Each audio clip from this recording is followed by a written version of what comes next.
It was a husband's dying wish that his house, in need of major repairs, be fixed up so his widow could live in comfort after he was gone. Well, despite good intentions, the work is still undone. Fox 4's Laurie Berger in studio tonight with the story she first reported on a year ago. All right, Laurie, what's happened since?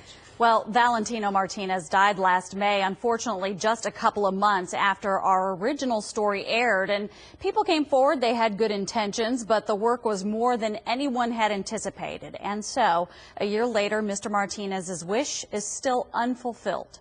See if I remember which key goes to which. It's been a while since Carmen Martinez has been inside her childhood home. Her mom, Desiree, has not been back since her husband died last May. She can't come home. She hasn't been home in a year. Valentino died of esophageal cancer, leaving behind his wife of 32 years.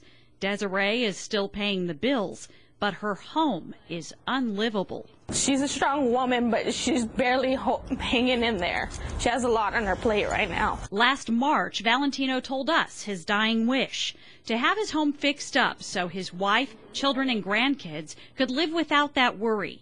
Panther City Church in Fort Worth stepped in to help, but the challenges proved too much. And we're looking at, over 15, 20 years of just things underneath that were messing up the whole house. The foundation needed fixing, the plumbing repaired.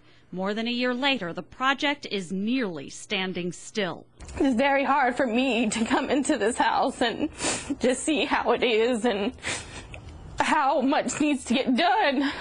It's just very sad for me. The church raised some money and some appliances were donated. But what the pastor says he needs most is skilled workers. It's been very difficult to try to find people to actually do it because, everybody works, everybody has a job, and volunteers you would think, would come, but they just haven't been coming. Joel Reyes says he's ready and willing to replace the roof for free, but he can't start until the exterior trim is replaced. Since everything is rotted out, then we can't nail to anything. So it's really imperative that somebody does that first before the roof is done. What would be ideal is if a construction company, someone that builds houses, can just bring their crew out here and just get it done in a day or two, and that would relieve a lot of stress on the family. I think it'll put my mom at ease, have my dad at peace, knowing that his house got finished like, he wanted for my mom.